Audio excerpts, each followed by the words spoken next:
तो कहानी की शुरुआत यांग नाम के एक योद्धा को दिखाते हुए होती है जो सैट फ्लूट नाम के एक कबीले का सदस्य था।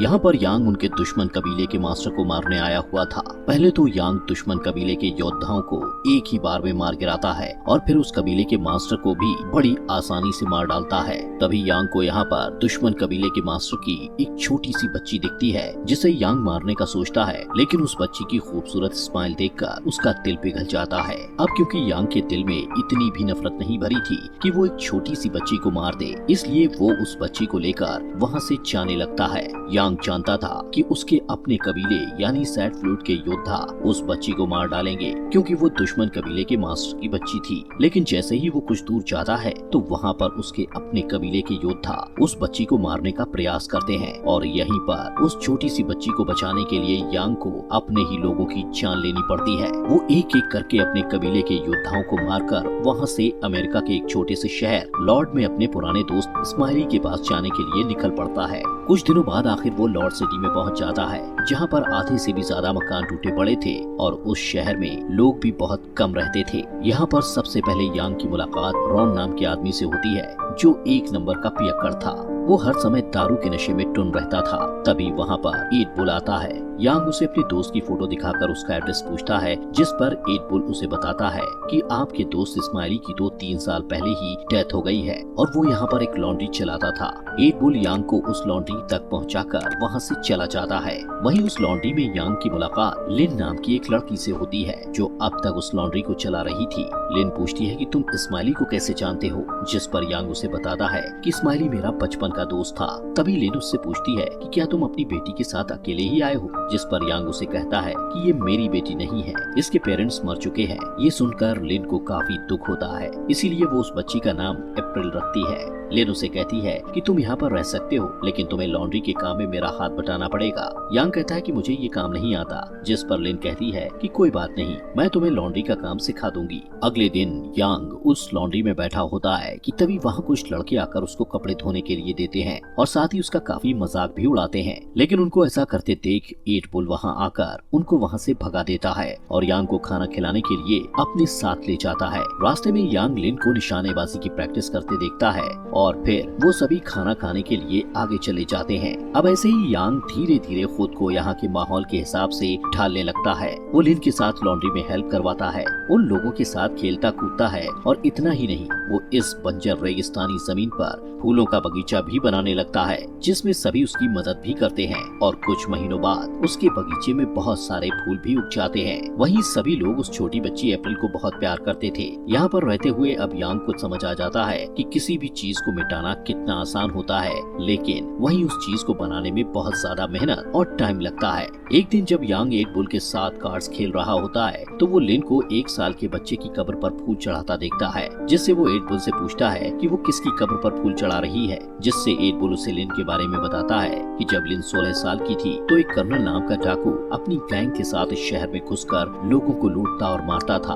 उस डाकू की एक सबसे गंदी हरकत ये थी कि वो शहर में जितनी भी लड़कियां होती थी उनको एक कतार में खड़ा करके उनके दांत चेक करता था और जिस लड़की के दांत साफ सुथरे और पूरे 32 होते थे उसके साथ वो जबरदस्ती करता था। ईद बुल बताता है कि उस दिन कर्नल ने अपनी प्यास बुझाने के लिए लिन को चुना था। वहीं लिन के माँ बाप और उसके छोटे भाई को कर्नल के लोगों ने पकड़ रखा था। अब जब लिन को कर्नल के पास ले जाया जाता है तो मौका पाकर लिन वहीं पर पक रहे गर्म तेल वाले खाने को कर्नल के मुंह पर फेंक कर वहाँ से भागने लगती है। इस बात से कर्नल आग बबूला होकर बाहर आता है और भागती हुई लिन पर गोली मारकर उसे नीचे गिरा देता है, जिससे लिन के फादर उसके पास भागते हैं, लेकिन तभी कर्नल उन्हें शूट करके मार देता है और फिर लिन की माँ और उसके छोटे भाई को भी मार देता है। ये सब लिन की आंखों के सामने हो रहा था। इसके बाद कर्नल अपने आदमियों के साथ वहाँ से चला जाता है। इसके साथ ही ईद बुल बताता है कि इसके बाद जब हम लिन के परिवार को दफनाने गए थे तो लिन की सांसें उस वक्त चल रही थी, जिससे हम उसे घर ले आए और धीरे धीरे वो ठीक हो गई। लेकिन तभी से लिन ने ये ठान लिया कि अब वो कर्नल को मारकर अपने परिवार और उन सभी लड़कियों का बदला लेगी जिनके साथ कर्नल ने जबरदस्ती की थी। कुछ देर बाद यांग फिर से देखता है कि लिन निशानेबाजी की प्रैक्टिस कर रही है, लेकिन उसका निशाना टारगेट पर नहीं लग रहा होता, जिस वजह से वो निराश हो जाती है और कहती है कि मैं कभी भी एक अच्छी निशानेबाज नहीं बन पाऊंगी। जिस पर यांग उसे निशानेबाजी सिखाने के लिए उसकी आंखों पर पट्टी बांधकर उसके सामने टारगेट बनकर खड़ा हो जाता है और कहता है कि अपने टारगेट की मामूली से मामूली हरकत को गौर से सुनो और फिर टारगेट पर अटैक करो, जिससे लिन बड़े ही ध्यान से अपने टारगेट यानी यानी यांग पर अटैक करती है। लिन देखती है कि उसका हर एक निशाना सही लगा है, जिससे वो काफी खुश हो जाती है और यांग के पास जाकर उसका शुक्रिया करती है, क्योंकि जिस चीज को वो काफी समय से करने की कोशिश कर रही थी वो यांग ने उसे चंद मिनटों में सिखा दी थी। उसी रात लिन यांग को बताती है कि स्माइली ने तो मुझे तुम्हारे बारे में बता दिया था कि तुम सैट फ्लूट कबीले के योद्धा हो और एक दिन तुम यहाँ पर जरूर आओगे। वो पूछती है कि आखिर तुम सैट फ्लूट कबीले में शामिल क्यों हुए, जिस पर यांग बताता है कि बचपन में एक दिन जब मेरे पिता के साथ हमारे खेत पर मैं काम कर रहा था, तब वहाँ पर एक कबीले का योद्धा आया और उसने अपनी तलवार की धार चेक करने के लिए मेरे पिता की मेरी आंखों के सामने गर्दन धड़ से अलग कर दी,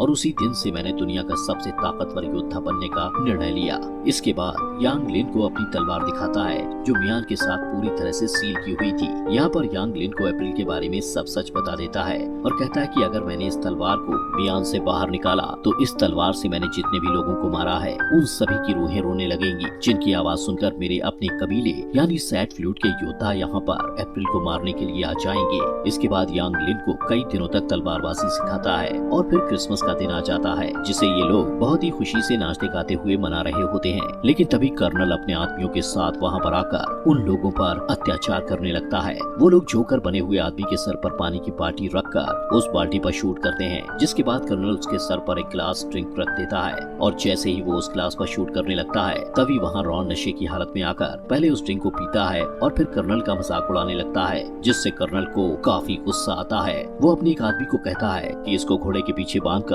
घसीटते हुए घुमा कर लेकर आओ। इसके बाद कर्नल शहर की सभी लड़कियों को एक कतार में खड़ा करके उनके दांत चेक करने लगता है। इसी दौरान उसे एक औरत के दांत साफ सुथरे और पूरे दिखते हैं, लेकिन वो औरत शादीशुदा थी, इसलिए कर्नल उसे उसके पति के साथ ही गोली मारकर मार देता है। तभी कर्नल की नजर उनकी बेटियों पर पड़ती है। वो अपने आदमियों को कहता है कि इन दोनों को अच्छे से नहला सजाकर मेरे पास लेकर आओ, लेकिन कुछ देर बाद उन दोनों की जगह लेन अच्छे से सजकर कर्नल के पास आती है और जब कर्नल के आदमी वहाँ से चले जाते हैं तो लेन अपना चाकू निकालकर धीरे धीरे कर्नल की तरफ बढ़ती है और जब वो उसे मारने ही वाली होती है तो कर्नल पहले ही उस पर गन पॉइंट करके खड़ा था। कर्नल उसे बताता है कि मैं तेरी सुगंध सूंघकर ही समझ गया था कि तू वही 16 साल पहले वाली लड़की है। वही ईट बुल भागता हुआ यांग के पास जाकर उसे बताता है कि लिन अकेले ही कर्नल को मारने चली गई है। अब लिन को बचाने के लिए यांग को आखिरकार अपनी म्यान तलवार से बाहर निकालनी ही पड़ती है, जिससे सैट फ्लूट के मास्टर को यांग के बारे में पता चल जाता है और वो बड़ी तेजी से अपने योद्धाओं के साथ उसकी तरफ जाने लगता है। वहीं लिन को कर्नल के आदमियों ने पकड़ रखा था और कर्नल लिन के साथ जबरदस्ती करने ही वाला होता है कि तभी यांग वहां आकर उन सबको अपनी तलवार से गाजर पूली की तरह काटकर कर्नल को मारने लगता है। तो लिन उसे कहती है कि इसे मैं अपने हाथों से मारूंगी। उन दोनों की इस बातचीत का फायदा उठाकर कर्नल लिन को ढाल बनाकर विंडो से नीचे कूद जाता है और अपने घोड़े पर सवार होकर वहां से भागने लगता है। तभी लिन उस पर जोर से चाकू फेंककर उसे वहीं मार गिराती है, लेकिन ये लोग देखते हैं कि ये कर्नल नहीं है और कर्नल उनको चकमा देकर वहां से भाग गया है। इसके बाद यांग लिन को कहता है कि मेरी तलवार म्यान से बाहर निकल चुकी है, इसलिए मेरे कबीले के लोग यहाँ पर किसी भी वक्त आते ही होंगे, इसलिए मुझे यहाँ से जाना ही होगा, वरना तुम सब लोग मेरी वजह से मारे जाओगे। ये सुनकर एट बुल उसे कहता है कि कर्नल यहाँ से भाग चुका है और वो अपने दुगने से भी ज्यादा आदमी लेकर हम लोगों को मारने वापस जरूर आएगा, और अगर तुम भी यहाँ से चले जाओगे तो हम कर्नल का मुकाबला कैसे करेंगे। तभी एक आदमी बोलता है कि हम बिना किसी हथियार कर्नल का मुकाबला कैसे करेंगे, जिस पर एट बुल रॉन की तरफ इशारा करते हुए कहता है कि इसके पास कुछ खास है।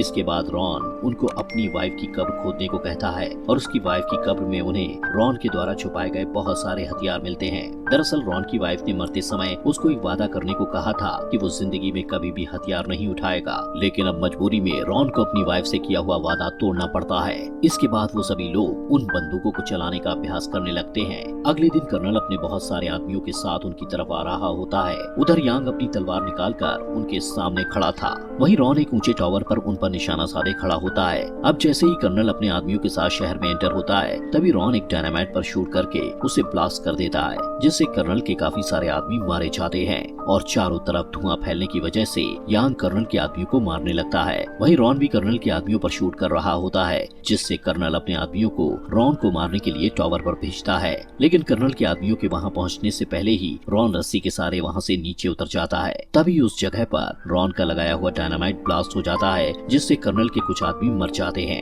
इसी बीच वहाँ सैट फ्लूट का मास्टर सैट फ्लूट के योद्धाओं के साथ एंट्री करता है, जिन्हें देखकर सभी डर जाते हैं। यांग लिन और 8 बुल को कहता है कि अप्रैल को लेकर किसी महफूज जगह पर जाओ। इसके बाद सैड फ्लूट के लोग उन लोगों पर हमला कर देते हैं। वहीं कर्नल के लोग शहर के लोगों के साथ सैड फ्लूट के योद्धाओं को भी शूट करने लगते हैं, लेकिन सैड फ्लूट के लोग इतने थे कि वो कर्नल के लोगों को अपनी तेज तर्रार तलवारों से काट रहे होते हैं। वहीं सैड फ्लूट के योद्धा अप्रैल को मारने के लिए उनके पीछे भागते हैं, जिससे यांग लिन और अप्रैल को बचाने के लिए उनके पीछे भागता हुआ अपने ही कबीले के योद्धाओं से लड़ता है और एक एक कर उन्हें मार रहा होता है। यांग को इस तरह से लड़ता देख सैड फ्लूट का मास्टर उस पर बहुत ज्यादा गुस्सा होता है। इसके बाद यांग और लिन अप्रैल को बचाने के लिए एक घर में छुपने की कोशिश करते हैं, लेकिन वहाँ पर भी सैड फ्लूट के लोग आकर यांग से लड़ने लगते हैं। ये देखकर लिन 8 बुल को अप्रैल पकड़ाकर कहती है कि अप्रैल को यहाँ से किसी सुरक्षित जगह पर ले जाओ, और फिर खुद तलवार उठाकर सैड फ्लूट के योद्धाओं से लड़ने लगती है। वो दोनों सैड फ्लूट के योद्धाओं को खत्म करके जब बाहर आते हैं तो 8 बुल को घायल देखते हैं। 8 बुल उन्हें बताता है कि कर्नल उससे अप्रैल को छीन कर ले गया है, और इतना कहते ही वो दम तोड़ देता है। वहीं दूसरी साइड कर्नल अप्रैल को उठाए घर में घुसकर अपने आदमियों को बाहर उसकी सुरक्षा के लिए तैनात कर देता है। कुछ देर बाद यहाँ पर सबसे पहले सैड फ्लूट के लोग अप्रैल को मारने आते हैं, लेकिन कर्नल के लोग ऑटोमेटिक मशीन गन से उन सभी को मार गिराते हैं। इसके कुछ देर बाद यहाँ की लाइट्स ऑफ हो जाती हैं। तभी यांग यहाँ पर आकर कर्नल के आदमियों को मार डालता है और रूम में कर्नल के पास जाता है, जहाँ कर्नल ने अपनी गन अप्रैल पर तान रखी होती है। उसी वक्त कर्नल अप्रैल पर शूट कर देता है, लेकिन यांग बड़ी ही फुर्ती से उसकी गन से निकली गोली को अपनी तेज तलवार से 2 हिस्सों में काटकर कर्नल से अप्रैल को छुड़ा लेता है। जिसके बाद यांग लिन को मौका देता है कर्नल को मारने का, जहाँ पर लिन और कर्नल के बीच लड़ाई होती है। यहाँ पर पहले तो लिन कर्नल के पैर को तलवार से काट देती है, और जब वो नीचे गिर जाता है तो तलवार से उसे मार डालती है। इसके बाद जब वो दोनों रूम से बाहर आते हैं तो उन्हें सामने सैड फ्लूट मास्टर खड़ा दिखता है, जो यांग को कहता है कि तुम्हें इस दुश्मन कबीले के मास्टर की बच्ची को अपने हाथों से मारना होगा। लेकिन यांग ऐसा करने के बजाय अपने गुरु यानी सैड फ्लूट मास्टर से फाइट करने के लिए तैयार हो जाता है। यहाँ पर उन दोनों में भयानक तलवारबाजी होती है। सैड फ्लूट मास्टर यांग को काफी तगड़ी टक्कर देता है, लेकिन आखिर में यांग सैड फ्लूट मास्टर का गला काट देता है। वहीं मरने से पहले सैड फ्लूट मास्टर यांग से कहता है कि तुम इस बच्ची को जहाँ पर भी लेकर जाओगे सैड फ्लूट के योद्धा तुम्हें ढूंढ कर मार डालेंगे। इसके बाद यांग लिन के पास आता है, जो अप्रैल को गोद में उठाए हुए थी। यांग लिन को कहता है कि अप्रैल का ख्याल रखना, क्योंकि मैं यहाँ से हमेशा के लिए जा रहा हूँ, क्योंकि सैड फ्लूट के लोग सिर्फ मेरी तलवार के जरिए मुझ तक पहुँच सकते हैं। इतना कहते हुए यांग उन सबसे बहुत दूर निकल जाता है। कुछ महीनों बाद वो एक बर्फीली जगह पर रह रहा होता है। तभी वहाँ सैड फ्लूट के योद्धा आ जाते हैं, जिससे यांग भी अपनी तलवार म्यान से बाहर निकालकर उनसे लड़ने के लिए तैयार हो जाता है। और ये अमेजिंग मूवी यहीं पर खत्म हो जाती है।